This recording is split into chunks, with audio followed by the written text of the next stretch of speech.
ये बात उस समय की है जब पांचों पांडवों को वनवास हो गया था, लेकिन वनवास जाने से पहले पांडवों ने भगवान श्री कृष्ण से पूछा कि हे प्रभु, द्वापर युग का अंत अब निकट है, तो आने वाला कलयुग कैसा होगा?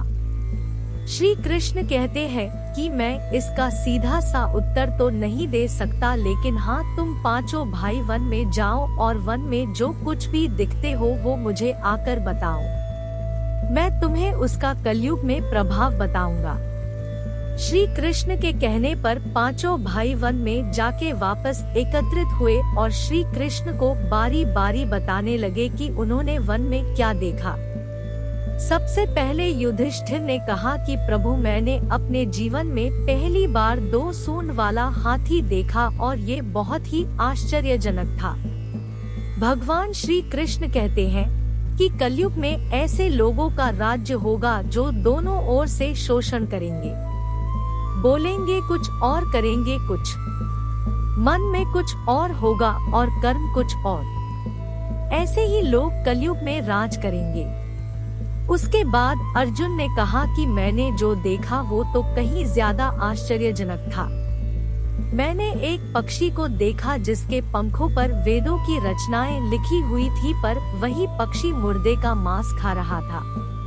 श्री कृष्ण कहते हैं कलयुग में ऐसे लोगों रहेंगे जो विज्ञान की चर्चा तो करेंगे, लेकिन उनके आचरण राक्षसी होंगे। वो बड़े विद्वान कहलाएंगे, परंतु ये देखते रहेंगे कि कौन सा मनुष्य कब मरे और हमारे नाम से संपत्ति कर जाए। चाहे वो कितने भी बड़े लोग क्यों ना हो, परंतु उनकी लालसा हमेशा धन और पद के ऊपर ही रहेगी।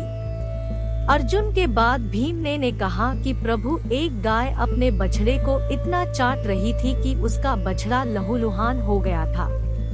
श्री कृष्ण कहते हैं कलयुग में माता की बच्चों के लिए ममता इतनी बढ़ जाएगी, उन्हें अपने विकास का अवसर ही नहीं मिलेगा।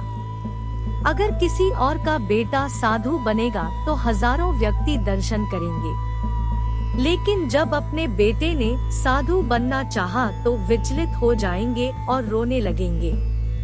इतनी ज्यादा ममता हो जाएगी कि बच्चे को मोह माया और परिवार में ही बांध कर रखेंगे। उसका जीवन ऐसे ही खत्म हो जाएगा। असल में लड़के तुम्हारे नहीं बल्कि बहुओं की अमानत है और लड़कियां जमाइयों की अमानत है। तुम्हारा शरीर मृत्यु की अमानत है, तुम्हारी आत्मा परमात्मा की अमानत है। इसलिए तुम्हारा अपने शाश्वत संबंध को जानना बहुत आवश्यक है। फिर सहदेव ने कहा श्री कृष्ण, देखा मैंने कि अनेकों कुएं देखे, लेकिन सबसे बीच में जो सबसे गहरा कुआं था वो बिल्कुल खाली था। ये कैसे हो सकता है?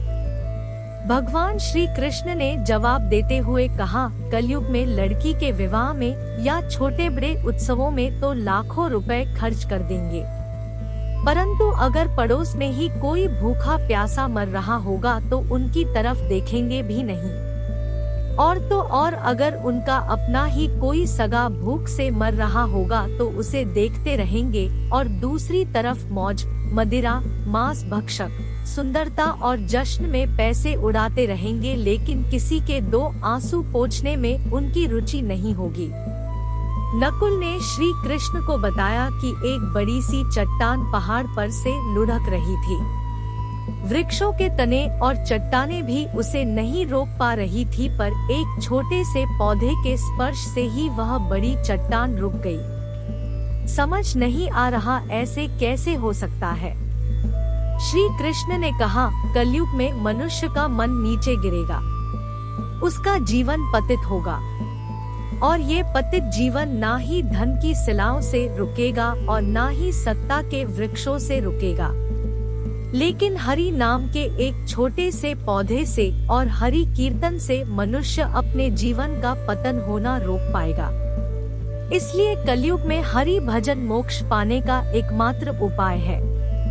तो दोस्तों, ये थे भगवान श्री कृष्ण द्वारा बताए गए कलयुग के सत्य, जो आज हम इसे सत्य होते हुए भी देख रहे हैं। हम इसी तरह भगवद गीता, रामायण, महाभारत जैसे अन्य तथ्यों की बातें करते रहेंगे, तो इसीलिए ये चैनल को सब्सक्राइब कीजिए और शेयर भी कीजिए ताकि सनातन धर्म का ज्ञान हर किसी को मिल पाए। जय श्री कृष्ण।